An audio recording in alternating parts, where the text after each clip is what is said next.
Live from New York, this is the Harvey Hour. My name's Nathan Harvey. It is great to have you in on a Tuesday. As always, I'm joined alongside my dad, Stephen Harvey. How are you doing today on this Tuesday? I'm good. I'm great, Nate. I'm looking forward to the show. We got some great topics tonight. Yeah, we got a lot to talk about.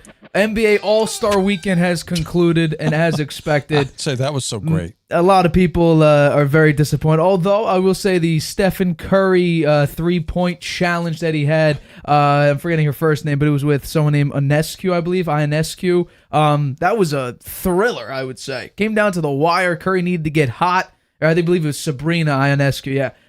Came down to the wire. It was a great matchup, but Steph Curry, the greatest shooter that mankind has ever seen, he did take home the crown in that competition. That was probably the best part. Three-point shooter. Yeah, that was probably the best part of the entire All-Star Weekend. We're going to talk about that in a couple topics down the line, but let's get started with this one. So, this is fascinating. Antonio Pierce, who was the interim head coach last season for the Las Vegas Raiders, had a very interesting comment when he was on, I believe, let's show the clip here. This is a clip of him talking about potentially the Raiders finding the recipe to defeat the Kansas City Chiefs. Take a listen. Who's last time to beat the Chiefs? Come on, these dudes, you know what I mean? Like, they did that. Yeah. So it's okay. It's cool. Like I told them, like, we're running back. We'll see them again. They got to see us. We got to see them. We already given the recipe of how to do it. You got the Jordan rules, and I'm calling now from now on, as long as I'm here, the Patrick Mahomes rules. So you remember when Jordan was going through it with the Pistons, all those guys in the 80s before he came Michael Jordan, Air Jordan, the Pistons used to whoop his. Anytime he came to the hole, elbows, filling them, love taps. We touched them. We in the head, mentally, physically, emotionally, spiritually. I'm touching you. So I showed those guys Jordan getting his whooped.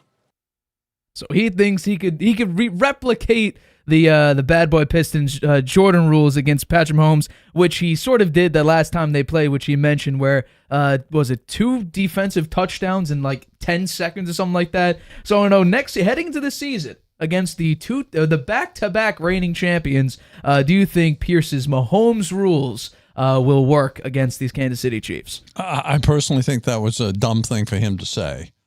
Right? I mean, remember back here, some of the other players that got in trouble and coaches got in terrible trouble.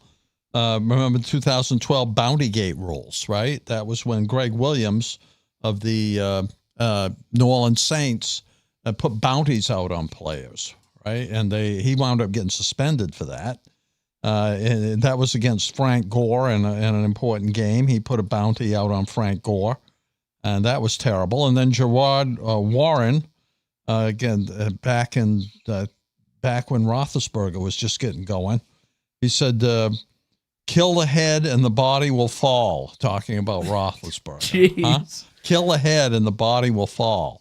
I mean, that's ridiculous. So you can't say those kinds of things. He got in trouble with the league for saying that.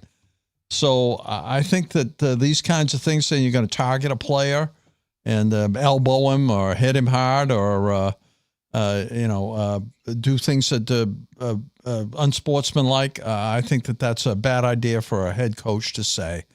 I think he said, we got to knock the head off the snake. That's metaphorical. That's ridiculous, And then I think that, they'll be watching them. I mean, why would he say that? The Raiders did beat the Chiefs. Once this year. So they ought to be happy with that and look at how they did it and try to replicate that rather than coming out with Mahomes rules. And now the refs are going to be watching, and anything that looks a little beyond the normal contact, they're going to get penalized for it. He hurt his team. Well, I'll say this. We saw ridiculous. We saw a team already take cheap shots at the Chiefs, and it was in the Ravens playoff game against the Chiefs. Kyle Van Noy had a cheap shot. Travis Kelce got into it with somebody, and the Ravens got flagged for it. So, I don't think that he's going to go out and have bounty gate or, get bonuses for injuring players. What I do think is that it's not going to work. It's going to get penalized. If you cheap shot Mahomes, the refs are always eyeing the Chiefs anyway. We saw how they were somehow the most penalized team offensively, and then all of a sudden in the Super Bowl, they had the most holding penalties in the entire NFL last season. In the Super Bowl, no holding penalties, not a single one. I think that's for a couple Super Bowls now. So they already get sometimes when we saw a number of plays. Nick Bosa got held a lot, but against the Chiefs. We saw the Ravens take a couple of cheap shots, and not even Mahomes, but just players. Now, if it's strictly physicality, we're going to try to outbody the Chiefs' offensive line and make Mahomes under pressure and, hit him hard. That's one thing. If you're saying that you're going to, intentionally rough him up like the Pistons did with Jordan, every time he got into the paint, there was an elbow coming his way, that's something entirely different. And we already know Andy Reid and Matt Nagy, if he's still the OC moving forward, and Mahomes is going to be like, watch for the late hits. Because we saw Kyle Shanahan mention how the Trent Williams, there was a holding call on a massive gain by George Kittle, and he said, call it fairly. The Chiefs have been doing that all game. So Kyle Shanahan tried to point out to the refs that, yeah, this is going on. Try to call it fairly. Mahomes and Andy Reid are going to do the exact same things. Like, hey, we saw what Antonio Pierce had to say about, they're creating, rules against me. They're going to try to, hit me late, try to rough me up. Pay attention to that. See if I can get a roughing the passer call. And already in an atmosphere where roughing the passer is such an ambiguous call now, you don't know what's roughing and what's not. Sometimes something is egregious, and sometimes it's called, sometimes it's not. We saw Brady in the 2018 AFC Championship game get smacked in the face. It wasn't even that hard of a hit. It was a roughing the passer call in favor of the Patriots. We see a couple times where quarterbacks get absolutely killed. No penalty. So if you're going to say that you're going to go out and become the bad boy, as the lower third says, the bad boy Raiders, you got to be careful. And in this era of the NFL, defenses are already penalized for playing too physically. So why are you going out and say, you know what? Let's take it up a notch. Let's go cheap shot route. And now. even if they don't, they're going to get some penalties just because they talked about it. I think calling it out and saying this is something we're going to try to do, the Mahomes rules. Yeah. It'll just ensure that they get some penalties, whether they deserve them or not. Yeah. I think it was a stupid thing to do. I think it was really poor for a head coach to say something like that, particularly when they beat Mahomes once last year. Right. One of the few teams that did beat him. So I think that was a mistake on his part. I don't know why he said it, and I don't know. It was kind of an odd thing, I think. I'll also say this. If you're creating a Mahomes rule, I'll say this. Mahomes against AFC West has literally the best division record since the merger. He's 30-5 against the AFC West. He has over 300 total yards per game. Touchdown interception ratio, 74-21. He has a 102 passer rating. He eats up the AFC West. Yeah.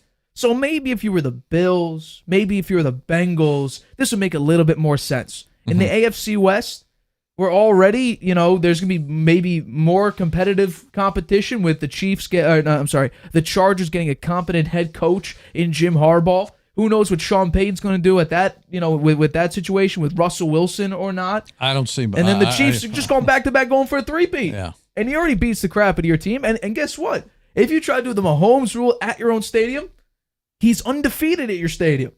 So how the hell are you going to do that? He eats you alive when he's in your stadium. Yeah.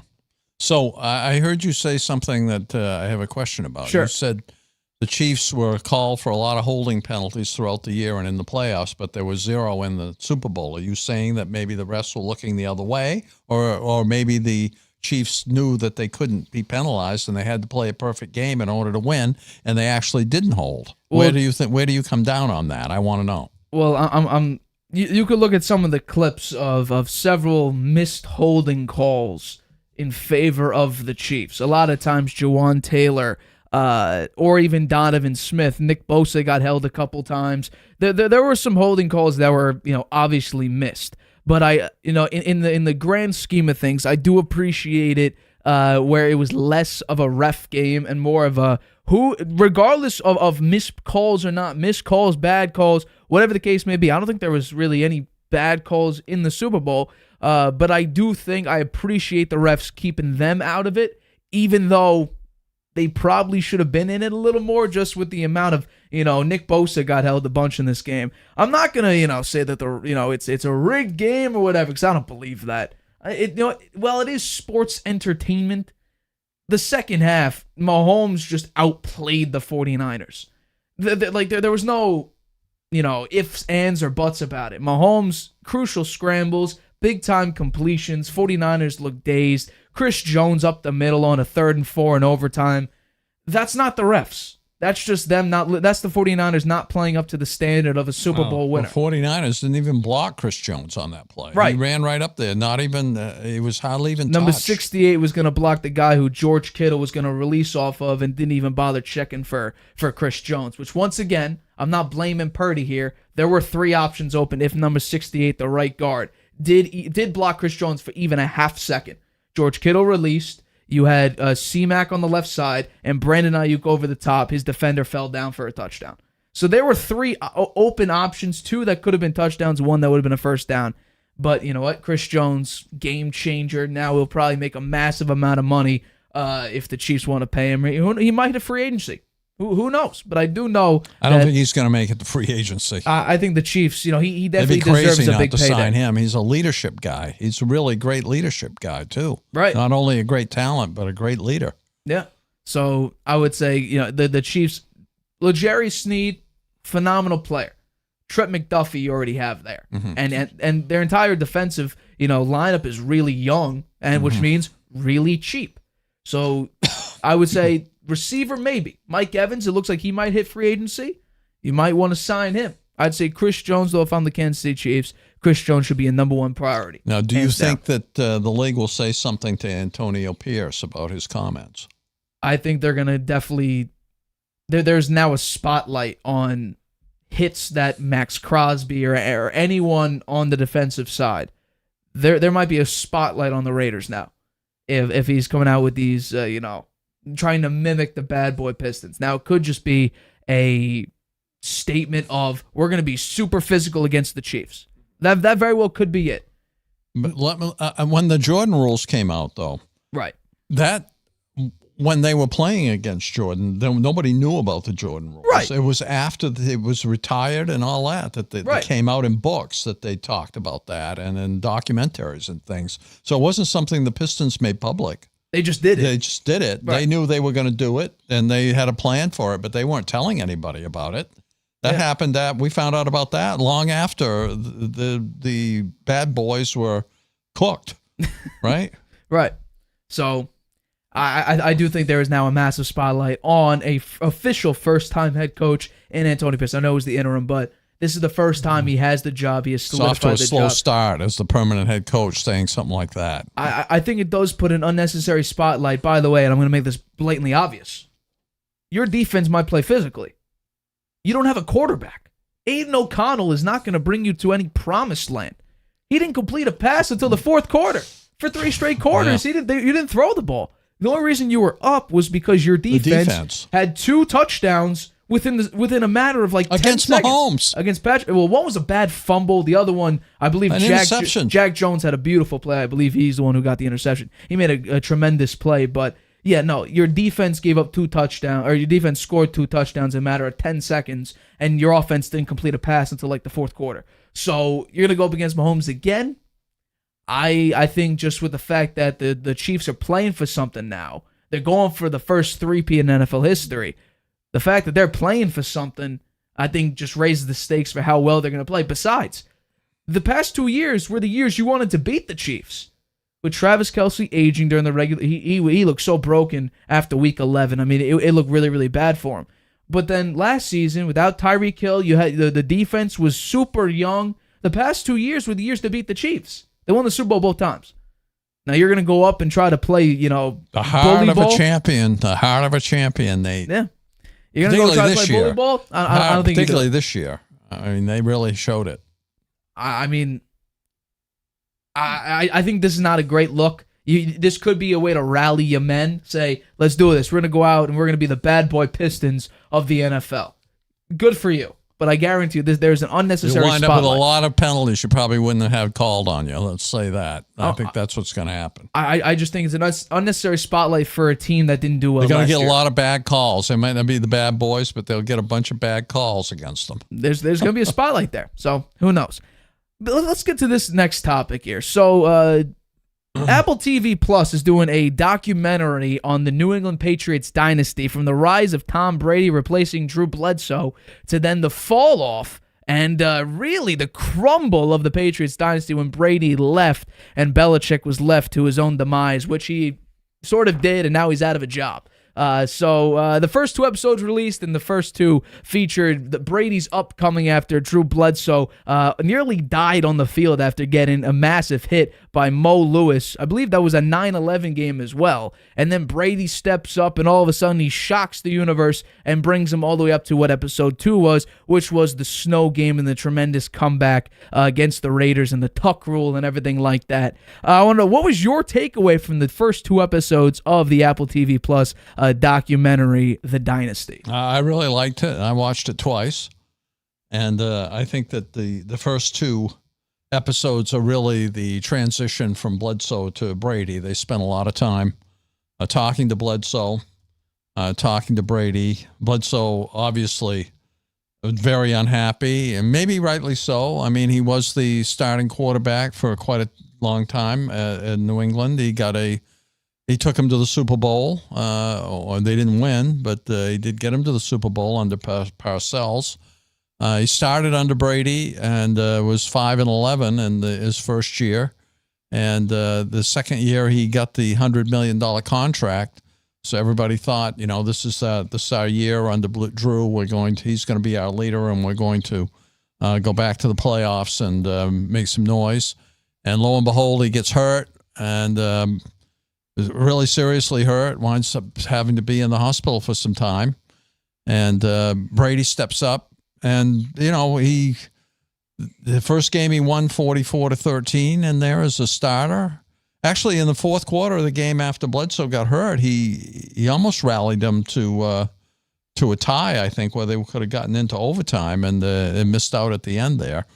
And then he had some kind of mediocre games. They thought that Bledsoe was coming back in the Rams game. They'd stuck with Brady. Brady had a poor game there, but then Belichick said, well, Brady's going to be our quarterback starting for the rest of the season. They didn't lose a game after that. So that was the right decision. Belichick really, I'd say, had a lot to do with the winning that first Super Bowl, Nate, with the decision-making he made. Particularly, it's a very gutsy decision, considering that when he was in Cleveland, he made the decision to get off of Bernie Kosar, and the community went wild. They were threatening his life, and and he wound up losing his job after that. And so to step up and make that kind of decision and have it pan out, I think that was really quite something. And I really thought that episode 1 was well done. And episode 2, you're seeing they pick it up from that Rams game, and then they go to the Snow Bowl. They're still talking about Bledsoe, hoping he can get back to playing. He didn't until the AFC Championship game, and the second episode, that Snow Bowl game. They spent quite a bit of time on it. The tuck rule, it really was the right call, right? The tuck rule is if you're going forward with the ball, no matter whether if you go forward with it, your arm's going forward, and you bring it into your body or you try to tuck it, then no matter if you fumble it or not, it doesn't matter. That's an incomplete pass. So I think they got the call right, and everyone on the Patriots side really thought it was a fumble. Even Brady thought it was a fumble.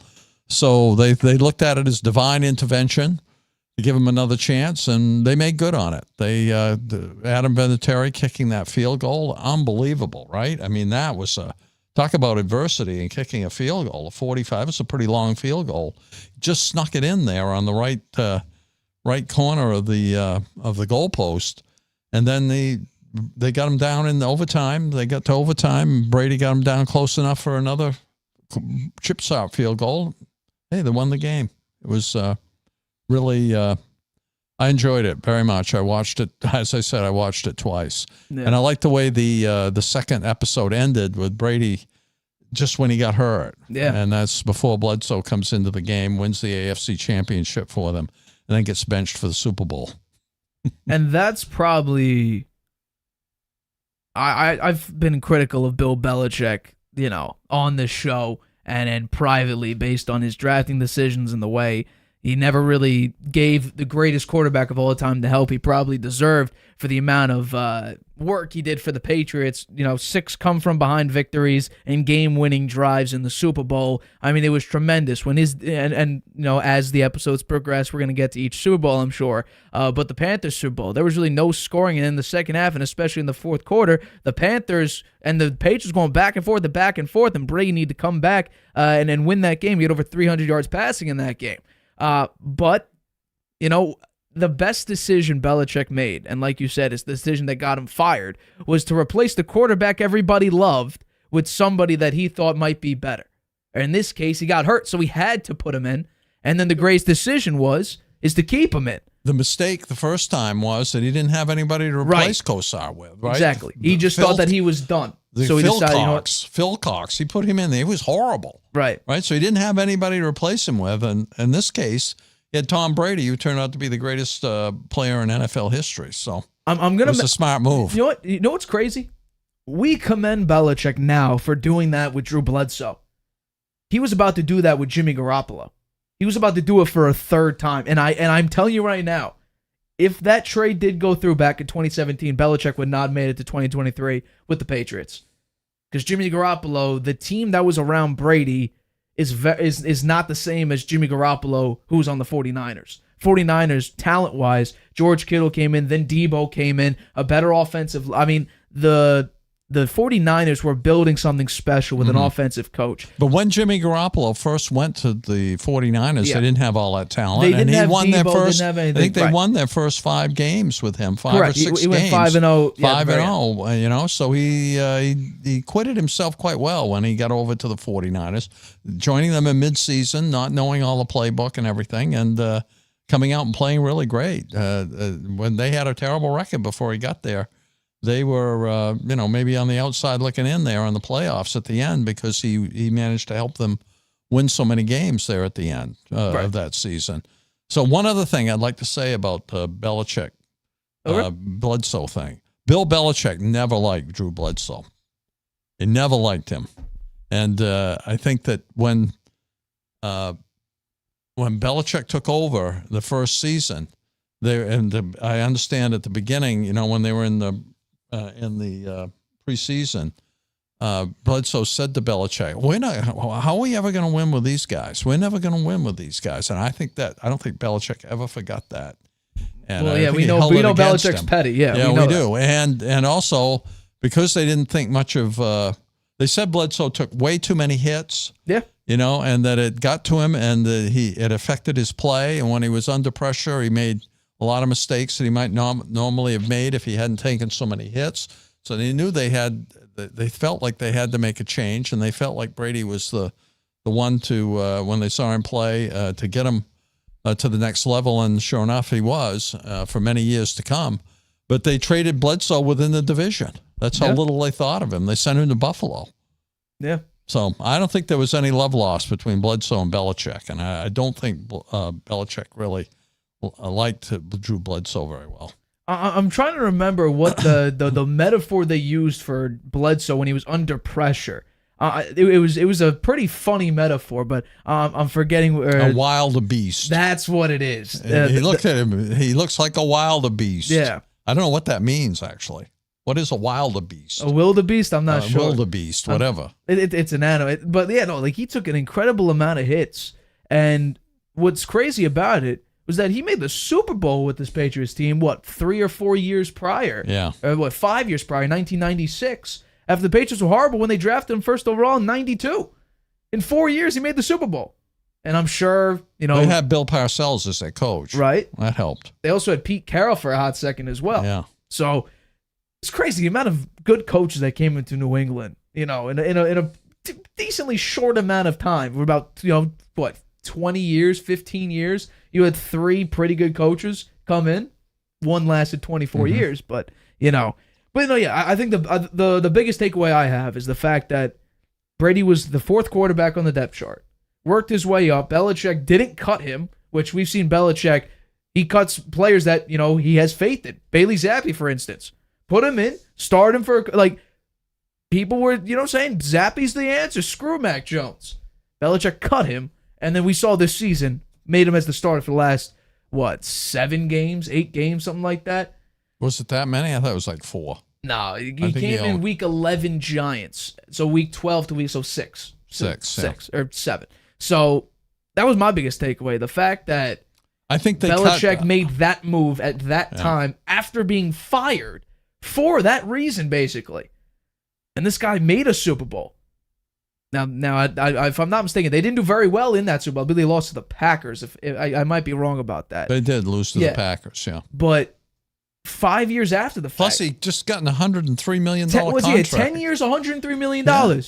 And all of a sudden, you bring in this guy who you drafted in the 6th round. He's like, yeah, he came in when you were hurt, won us a number of games. First start was against Peyton Manning, and thanks to a tremendous defensive performance and Brady managing the game, he's going to remain our starter. 44-13. Drew Bledsoe, I kind of feel bad for the guy. Because... No, he still played. He played quite a few years after that. He played for the Bills. He played for the Cowboys. He played for the Cowboys, yeah. But the fact that this 6th-round pick took your job, and you expected to get your job back, rightfully so. When you're given an extension, you were the first overall pick by this team, and you get hurt, you kind of expect to keep your job. You made a Super Bowl with this team. You were really good when you were with the Patriots. Now you lost your job to a 6th-round pick.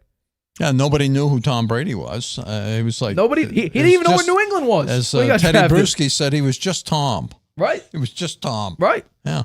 But hey, as everybody does, you got to credit Belichick on that one. I will. No, that is probably the biggest decision. I mean, you weren't even made. Born when that happened. Correct. So I wasn't even alive. I remember watching it, and watching the Patriots win some of those games, and nobody thought they would, and Brady playing so well.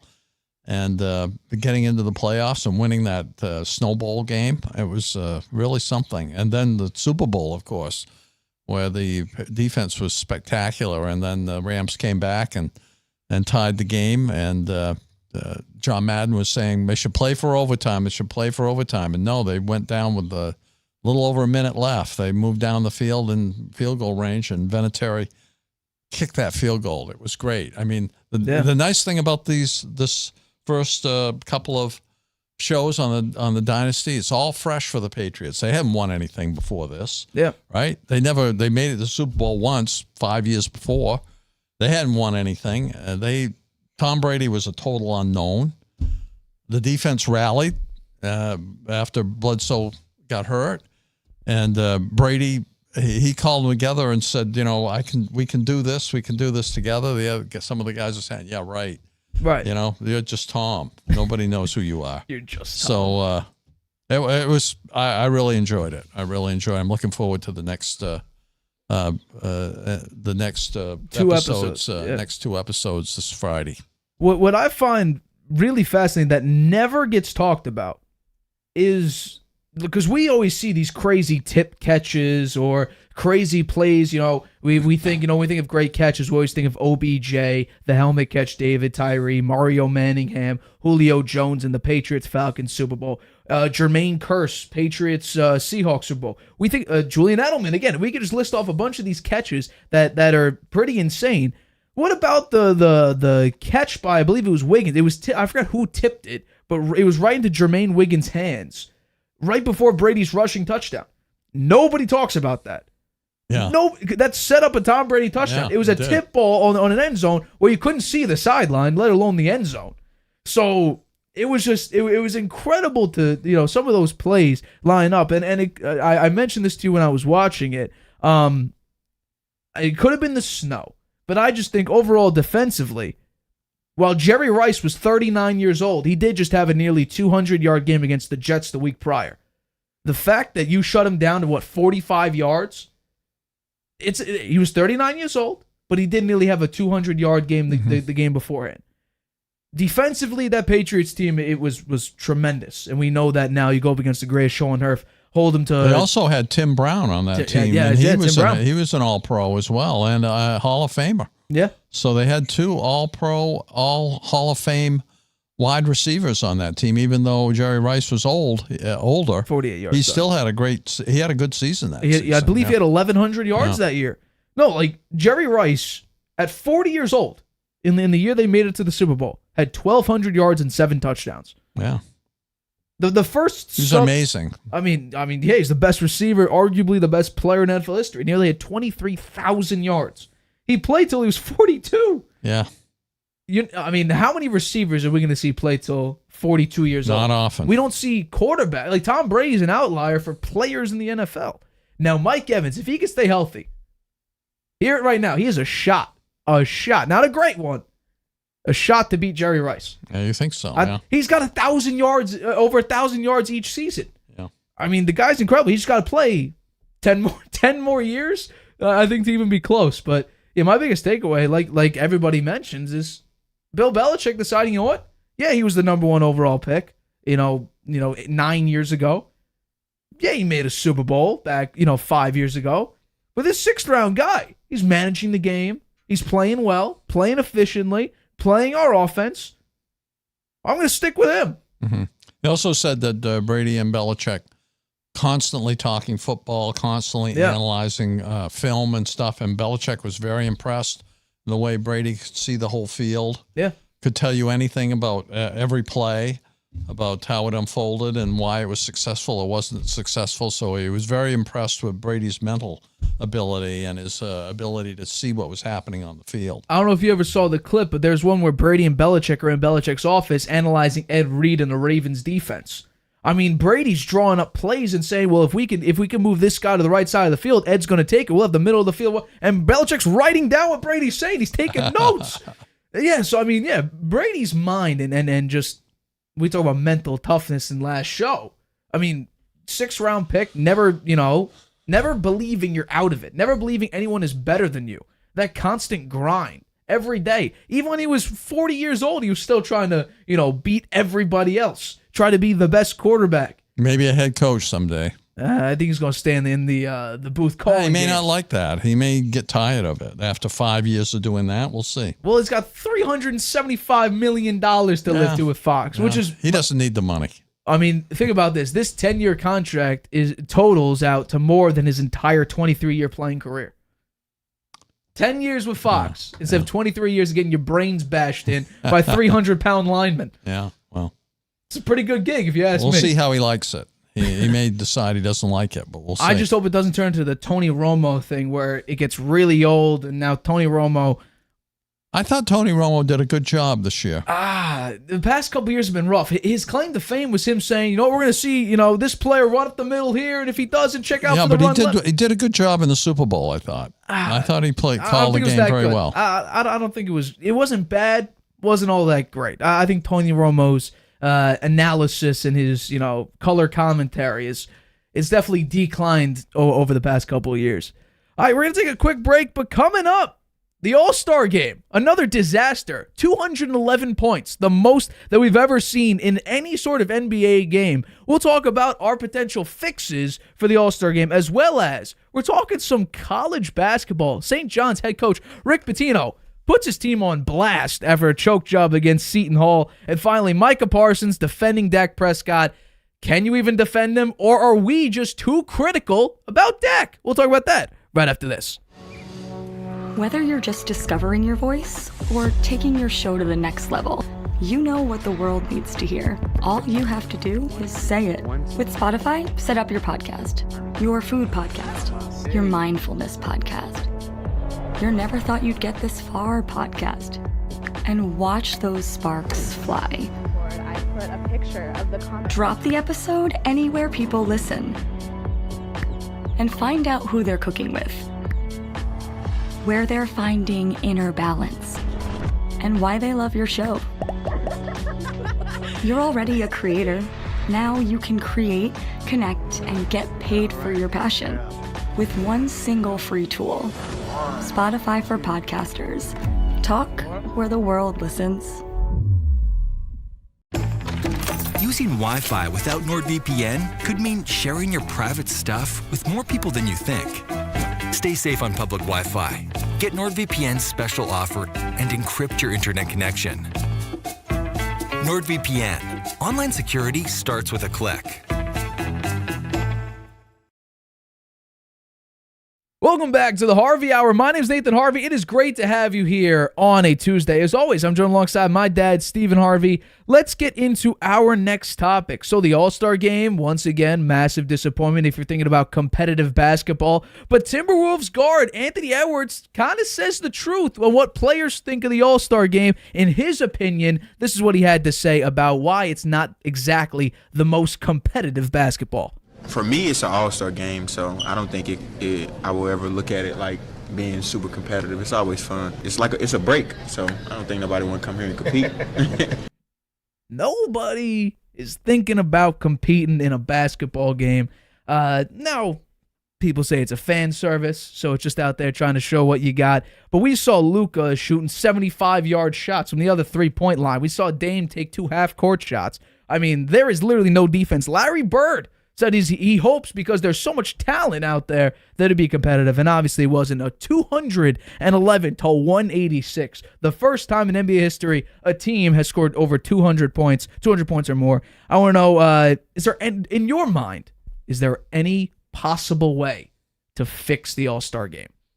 Well, it was an embarrassment, to say the least. I mean, Jalen Brunson said, well, we had a goal at halftime of scoring 200 points. That was our goal, and they succeeded in scoring 200 points. But that's largely because no one was even playing defense. Most people were just standing around watching the shots. Everyone was heaving up threes. It was, I think it was, it looked like the football Pro Bowl game before they decided to just stop it because the players just weren't going to play. Anthony Edwards? Anthony Davis. Yeah, he said that we're not going to play hard because we don't want to get hurt. That's basically what he said. He said we can't afford to get hurt the second half of the season. You know, he and LeBron were both there, both of them nursing some nagging injuries. LeBron only played 14 minutes. Davis played 22, but he said basically no one's going to really go contest a dunk or anything because they don't want to get hurt. Right. So what do I think they could do about it? Yeah. Do you have any fixes for the All-Star I was reading game? what they were thinking about doing. I mean, their attempts so far have failed miserably when they had team captains picking the teams and you had East and West mixed up. And that was last year, yeah. And quite a few years before that. They went with the standard format this time, which I think was a step in the right direction. And then they had that targeted fourth quarter scoring. You know, they took the score at the point the third quarter and add 25 points. 25 points. Yeah. So that failed miserably as well. So what can they do? One of their ideas is pay the players more money. Really? Yeah, that's one idea. I laughed at that one. As if these guys don't make enough money already. Everybody out there is on pretty much max contracts. So I don't think paying them more money is the answer. I think maybe in the criteria that they use to pick people for the All-Star game, they should focus more on defensive stats. Pick more players that are leading the league in defensive stats. Put them out there.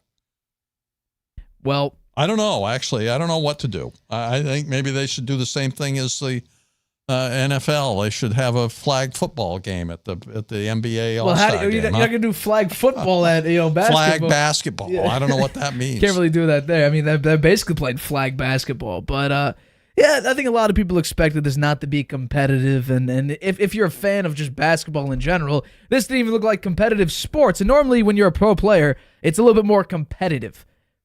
I have 2 fixes, actually. One that I saw a decent amount of people on social media reference, but then people followed it up with, this sport got rid of it in the past couple seasons. So my first option is make the All-Star game mean something by having whichever conference wins be the home team, start out with home court advantage in the NBA Finals. The MLB did this and got rid of it back in 2017. This would say that, yeah, you're representing your conference, and if you make it, if your team makes it, you get home court first. That's not terrible. However, we saw in the MLB, they got rid of it. The second one, which logistically, it might not exactly pan out exactly, but because we have a decent break in between the All-Star game and when NBA starts up again, which is tomorrow, I think this might actually work if you do it, one day, then the next day, and the next day. So this is my option 2, which I think, honestly, it would work because we already saw a version of this work this season. So what I would do is I would take players with the most votes from each team in each division to fill a starting 5. So, for instance, if the Atlantic Division, you try to find in each team the players with the most votes for 2 guards, 2 forwards, and a center, 1 for each team in the division. And then what you would do is you make a bracket, sort of like the in-season tournament, which we saw a lot of players actually play in. LeBron had a phenomenal in-season tournament at age 39. What I would do is I would do Atlantic versus Pacific, Southeast versus Southwest, Central versus Northwest. That would be your opening bracket. If you want to do double elimination, you could do double elimination. I would have 1 half of basketball, not 4 quarters. Let's do 1 half. Let's say it's a total of 20 minutes, 10 minutes for each half. Something simple like that. You basically got men's college basketball in half. They play 20-minute halves. You could cut that in half just because it's the All-Star game, and like Anthony Davis said, you don't want to get hurt. And what I would do is the winning division can, walk around the NBA with pride. If you want to give them cash incentive, by all means do it. But these guys, like you mentioned, they're making tens of millions of dollars per year anyway. So cash is not exactly of the utmost, incentive, basically. Now, when it came to the in-season tournament, those are for the guys that are lesser on your team. The 8th, 9th, 10th guys on your team who get a decent amount of money if you win. But you have... If people care about pride, you get to represent the best division in basketball in the All-Star game. So that's my second fix. Create a bracket. If you want to hand them a trophy, hand them a trophy. If you want to have a banner, have a banner. But basically what it would be is the All-Star game turns into who is the best division in basketball. I think people would care about that.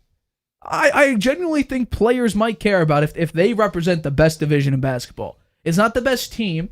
But you get 5 players from each team or 1 player from each team in the division to create a starting 5. That starting 5 is in that bracket. You can mix it around if you want the Atlantic to play then Southwest in the first round, whatever the case may be. I just did sort of, Atlantic plays Pacific, Southeast does Southwest, Central plays Northwest. When does this all happen? You could do it, it happens during the year? It would be during All-Star weekend. So what? We had Saturday. We had the 3-point contest, dunk contest, skills challenge. So it's going to have to be So it would be Sunday, Monday. You do Sunday, Monday, Tuesday. There's a tournament leading up to the All-Star game? No. It would be during the All-Star weekend. So Saturday, we had like 3 competitions. We had Sabrina Steph 3-point challenge. We had the actual 3-point contest. We had the dunk contest. We had the skills challenge. That was all on Saturday. Which, by the way, did pretty good in the ratings. They had the highest ratings that it had in 4 years. And then on Sunday, when the All-Star game was played, you replaced that with round 1 of the All-Star tournament, of the division tournament, whatever you want to call it. It would be Sunday, Monday, Tuesday. Tuesday would be the final. Uh-huh. So you would have Saturday. Why do you think these players are going to play hard in those games? Because you get to represent the best of. Why would people care about the in-season tournament? They're just going to worry about getting hurt. It's an exhibition, Nate. That's what the All-Star thing is. An exhibition. You had a trophy. You had a banner. I think people would play for a trophy. But then again, who would the banner go to? I think it's broken like the NFL. So you say the that only there's no real hope. All-Star game left now is the baseball. They actually try in that game. The pitchers don't want to give up any hits, so they try to pitch well, and the hitters, they're trying hard to get hits, and they try to play good defense. That's a real game still, but everything else seems to be like a farce now. Well, I would say some people said football are not even playing a game anymore. You got flag. They gave football. up on it. Right, but some people said a 1v1 tournament. That would be a lot of 1v1 games. I say focus on the defensive stats. Only pick all-star players. That's unfair to offensive prowess people. Well, that might make some of the offensive players play better defense. Maybe it would make them play a little bit better defense to say these stats matter too. It's not just your points per game and the amount of assists you have. It's the other stats count as well. Whether you got any blocks or you've got some steals. Could you do the rebounds? End of season game threshold for the All-Star game? So the players who play more get picked for the All-Star game. LeBron might not make it depending on how you set the threshold. How does that work again? So end of season tour, you have to play 65 games to win the MVP, the All NBA teams. But the when would you have the teams. game though? No. Crossover from the prior year? Or No, you what I'm start saying is counting that the games you after keep the All-Star game? You keep the All-Star weekend where it is, and just say the threshold is you have to play 30 games. 20 minutes a game? At 20 minutes a game. Maybe that's because then again, but then why would that make them play hard in the All-Star game? Exactly my point. It might be getting some more tougher players into the mix, but doesn't guarantee they're ever going to play hard. I think you throw a trophy out there, you throw a pride factor where you get to be the best division in basketball. I think they might play because I mean, if people play for the in-season tournament strictly for their lesser players to get that cash incentive or to get a banner, why can't you do a similar thing when the winner you could break down cash value there? All I'm saying is that I think if you add a tournament, it's going to be cash. They're going to have to pay. But then you know what? Guys who make $25-30 million a year don't want the an winner extra of the $1 million. No, the winner of the game, they each get $3 million. But they're making like 35 a year. Yeah, but $3 million would. You think the NBA? They're not going to do that because then they'd be losing money on the game probably. So they're not going to do that. So I don't know what they're going to do. They got a problem there. It is very difficult to see, the light at the end of the tunnel. I mean, think about this, which is crazy enough. They shot 168 3-pointers on Sunday. What's crazy that let's take a look at the 2001 All-Star game. Ready for this? This is bad. Points, totality, 221 compared to 397 on Sunday. 31 3-pointers attempted versus 168. That's insane. Well, the 3-point shot, Steph Curry kind of revolutionized. Maybe they that take in away the large part. 3-point shot for the All-Star game. Yeah, they don't even have it. I don't know. The free throw attempts 30-5, blocks 12-3, steals 29-14. There was a lot more defense back in 2001. Yeah. Well, it used to also in the NFL. It used to really play a football game. Correct, and we all know the infamous Sean Taylor hit, which that's still people who said this is how the Pro Bowl should be. That's why I think Pro Bowls don't really matter anymore, because what are you playing for? You're not playing for who's the best division anymore. Nothing. You're playing for who has the most points, just in the totality of everything. Yeah, I think it's a little bit stupid, but those might whether they hit or miss. That it is what it is. But I just think the All-Star game. I don't think they know what to do, and right. We'll see. I think it's still going to continue to be a farce unless they stop. Adam Silver thought there'd be competition. They told them they wanted him to play tougher, Right. and they didn't even listen. They don't care because the players run the NBA these days. Right. It's a very player-driven league, which the MLB kind of, but not really. The NFL, they try very hard not to make it a player-run league because guess what? There's owners for a reason. If the player's going to run the league, just like Kyrie Irving had to say about Steve Nash being his head coach, why have owners? If the players are going to run everything, Kyrie talked about, well, we don't need a head coach. Well, if the NBA is player-run, why do you need owners? I mean, why do you... They'll have to have somebody take the risk on whether they make money or not. Why have a commissioner? If the commissioner's not going to do really nothing about it, because then you won't have superstars. I'm sure they're concerned about it. They don't know what to do about it. We'll see what they We come got up with G next Leaguers year. in the slam dunk contest. Jaylen Brown's the first star in the slam dunk contest since when? Vince Carter? Seriously. You don't see, and LeBron James. I saw a couple of people criticizing the fact that LeBron, like Stephen A. talked about, how LeBron would throw these crazy tomahawk slams and everything like that and never decided to go to the slam dunk contest and how he ruined it for people. I think there are a lot of players who have phenomenal slam dunks, but they don't show up because they know it's a joke. Like the entire All-Star weekend, in large part, is kind of a joke. We had Karl Anthony Towns have his foot on the 3-point line for a number of his shots in the corner. Like, I seriously think he scored 50 points in the game. The greatest part, in my opinion, just based on the fact that it was so new, was Steph versus Sabrina. And that came down to the wire. So maybe have more of those 1v1s, try to create, individual competition. Maybe you, like I mentioned earlier, maybe you replace the All-Star game with a 1v1 tournament, a bunch of them.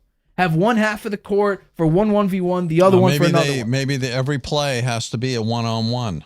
What, like They come down just like an and ISO? Say, an ISO, yeah. It's got to be an ISO. Well, then why have 5 And they players? they switch it up every time. It's got to be a different ISO every time down the court. The fact that there's so many possibilities just proves to you that the NBA has no idea what to do. I think you're right. I guarantee you, some fans have a better idea of how the NBA We've thrown out some interesting ideas. I don't think any of them are going to work. But 3-day 6-team tournament. Who's the best division of basketball? They're not going to do that, Nate, because then they're all worried about getting hurt. These are exhibition games. It doesn't matter. You don't think players are worried about getting hurt in the in-season tournament? You have to throw a ton of money at it. And I'm not sure how many people will be that interested in watching that many games that don't really mean anything. Well, I mean, I guarantee you, I guess no one likes a division. They like a team, but why? I mean, they play a lot of basketball already. They play 82 games in the regular season. And then, if you're good, you wind up deep in the playoffs. You got a lot more games there, too. It's a lot of games. So I think that when they get to the All-Star game, they say, hey, I got picked.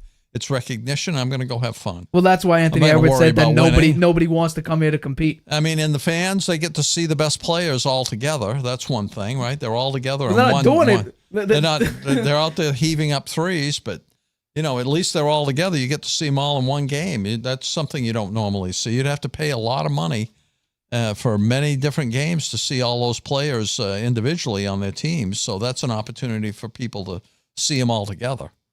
Fair. And, so I don't know. I think it's a fan service, but in reality, I think a lot of people at this point, especially after this game, know it's a complete joke.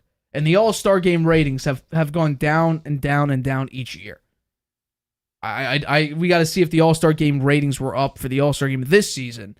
But All-Star Weekend has just been a complete joke year after year after year because they don't play any defense. There's no competition. And that's what we look for when we look at pro sports. You talk about the heart of a champion. How about the heat of competition? It doesn't exist during the All-Star Week. So, pretty much, we're both agreeing All-Star Game is screwed. There's really no true answer. We're going to have to wait and see what Adam Silver does heading to next season if he could sort of revive the All-Star Game. Let's talk some college basketball. We really don't talk college basketball. We didn't really talk March Madness. I don't think we made our picks on who's going to win the NCAA tournament last season. But this was fascinating. So after a crushing defeat against Seton Hall, Rick Pitino, head coach Rick Pitino, Hall of Fame coach Rick Pitino, absolutely laid into his team after their really, really poor performance and their choke against Seton Hall in the second half. And this is what he had to say about his St. John's Red Storm men basketball team. Take a listen. We just lack toughness. They shot 37 free throws. You see it every game, the amount of free throws they shoot and the amount of free throws we shoot. Look at what Naheem shot on the year. Look at what Chris Ledlam shot on the year. I mean, you're a power forward. You play 29 minutes without a free throw. We are so non-athletic that we can't guard anybody without fouling. And really it's not about losing, because even in winning, when we watch the film, I see unathletic plays. I see people that don't handle the ball, that's just interested in taking quick shots. So it's been a disappointing year. I think I've enjoyed, even the Celtics when we lost, I've enjoyed every minute being the Boston Celtic coach. Didn't like the fact that we lost in that following year, but this has been the most unenjoyable experience I've had since I've been coaching. Rick Pitino did not stop moving. Is he trying to get fired? Yeah, no, it's been rough. And he said that it wasn't St. John's. It was more just the team. It was his team that he had a major problem with. Well, his team is St. John's team. Right, but it's not. I mean, he got to pick the team. Well, not really. The amount of time they had to recruit was very, very little. St. John's is paying his salary, well, you go ahead. You make your comments. I was going to open up the question. Do you think Coach Pitino went too far? Yeah, I do. I think he went way over the top here, and I think he's doing it to try to shame these guys into playing better, if he thinks that's possible, so that they have some outside chance of making the tournament, which looks like a remote possibility now. We're going to the game next Sunday. Let's hope that they're at least playing for something in that game. It's possible they won't be. They do have 4 out of the last 5 games against teams that are below them. They got to win all of those. But Pitino came out and said, sure, Georgetown can beat us. Definitely. They can definitely beat us. He said the team is not tough. He said that we are so unathletic that we can't guard anyone without fouling. He said that Soriano, Ledlam, Cowan, and Treone are slow laterally, and that's why they foul, because they can't get to the spot before the player gets there, and they wind up fouling, and that's why they give up so many free throws. He said they can't make their own free throws. They led Seton Hall by 19 in the first half, and they only scored 4 points in the first 12 minutes of the second half. They're 2-8 in the last 10 games, and they're 14-12 now, and 6-9 in the division. So, they blow second half leads. They miss free throws. Opponents make free throws, and their turnovers, and they take bad shot selection. That's why they fall apart in the second half, according to Rick Pitino. So he couldn't say enough bad things about his players. If he thinks that's going to motivate them to play better, so they might have a chance of getting back in the tournament conversation, then I'm not sure he's right. And then he came out today and said, "I wasn't ripping anyone." Yeah, I saw that. How can he say that? He was ripping everybody. So a little odd, and I think he ought to watch out. He might want to get himself fired. Well, it's not a great look. I'm going to say that. But I can understand where he's coming from, because I have the exact same frustrations as a student at St. John's. Watching these games, I have the exact same frustrations. Because this St. John's team, it is unbelievably frustrating. And in the Big East, it's rough. These are the numbers. These are St. John's numbers in the Big East. This is their rankings. Points per game, they're 7th. This is out of 11 teams in the Big East. They're 7th in points per game. 3-point percentage, they're second to last. Field goal percentage, they're 8th. Free throw percentage, dead last. Fouls committed per game, they have the most in the Big East. And their record, 6-9, is 9th in the Big East. This team in its totality has been a massive disappointment on many, many spots. The first one would be Chris Ledlam, who we mentioned. Talk about his free throws. How about just his production offensively, shooting the ball? Last season, he shot, it was 18.8 points a game. This season, 8.9.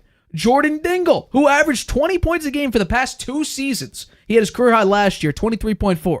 He's averaging 10 points per game. And even players like Joel Soriano, number of games where just massive disappointments. Danish Jenkins, he has a slightly less production, but it's very, very similar to when he was with Iona with Rick Pitino last season. So just in its totality, St. John's, the players have not lived up to who, they were really playing with. And Naheem Aline, who honestly hasn't had the greatest college career, there's not much to talk about when it comes to him. He doesn't get a lot of playing time. He did win with UConn, so I thought that you bring some of that idea of how to win the NCAA tournament. He brings that, showcases that to his team, and shows like, hey, with UConn, we did this. Is there any way we can install it in this offense? Apparently not, because they've been a massive disappointment all year. And these numbers are crazy. So I have a friend who goes to UConn, and we have our bets with one another with, who's going to win. And I've lost, I think we bet $20 each game. So I've lost $60 when I bet with them, because they won one game last year. Each game this season, they were up at halftime. They came out and choked. 6 of their 9 Big East losses, they were up at halftime. UConn, the first game, up 32-26 at half. A win against Providence, they won by 2 points. They were up by 11 at half, 40-29. In a loss against Marquette, they were up 34-28 at half. The second UConn game, up 37-36. 1-point game, you're still up there. You're still winning. Marquette, 47-38. You're winning at half. Providence again. I believe it was 38-33 at half. And finally, in this game, probably the biggest disappointment, you're up 41-29 at half, and you fall apart in the second half. We talk about sometimes with Mahomes and his ability to come back when down by a touchdown, where he's like 9-3 in those situations. No lead is too big no deficit is too big for Mahomes. No lead is too big for St. John's in this season. However, it's time to look at some silver lining here. Rick Pitino's college career. Year one, it's not pretty. It normally never is filled with winning. This is as a coach. As a coach. Boston University. He was 17-9 in his first year. The following year, he went 21-9 and won their division's title. Providence, 17-14, year one. Following year, 25-9, made the Final Four. Kentucky, 14-14 in year one. 22-6, and the SEC title the following year. Louisville, 19-13 year one. 25-7, and won the Conference USA Championship. And finally, Iona, 12-16 in year one, and 25-8 the following year. So it's the second year that Pitino is he gets the most out of his Correct. players and winds up making tournaments and things. The first year is tough. Right. And the massive disappointment is this is not the second time they've choked against Seton Hall. Now, the first time they played this season, they were down by 14 at halftime. And normally, if you're down, your coach pumps you up, you got energy, you have an idea of what their game plan is. St. John's comes out in the second half, and they give up a 16-3 run. The game is basically over at that point. They lost by 25 in that game. This team is not great. I thought they'd be much better with the amount of talent, the experience they're bringing in. And unfortunately, it's just been a massive disappointment, and it is because of these second half just breakdowns. Yeah. They look great in the first half. UConn in both games. Now, it was only 1 point. They were only up by 1, but both games I was like, St. John's could do this. They're doing really well on defense. They're not committing that many turnovers. Mm-hmm. They're driving to the lane, hitting their shots. In the second half, it's like we talk about the 49ers breakdown on defense. This is a complete breakdown in the second half. They can't shoot. As Pitino said, they're just forcing up shots. It's very, very annoying and frustrating to watch this team play. Do you think, I want to ask you this. Sure. You've criticized Bill Belichick as being an out-of-touch coach. Yeah. Being old and not being be able to relate to his younger players now. It's the league has changed. It's more about cozying up to the players and building up their esteem and being more collegial with them. Yeah. That's not Belichick's style, right? Okay.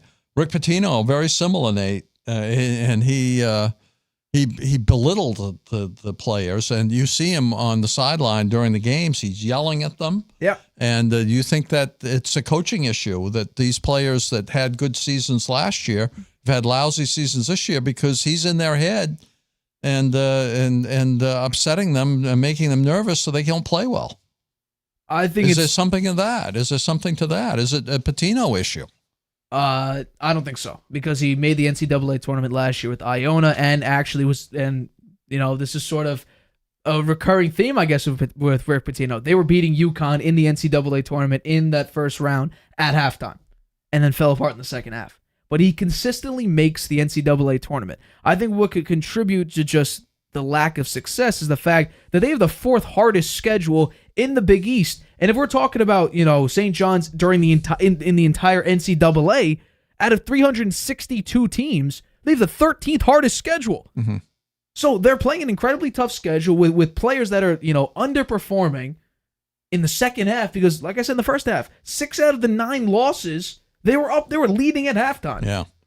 So how can they be an unathletic team if they started the season 12-4? Well, I mean, how does that you're not playing equate? You're not playing tremendous teams. You're playing Stony Brook and Michigan, who you lost to by 16 points. North Texas, Dayton. No offense to any of these schools, but the Big East.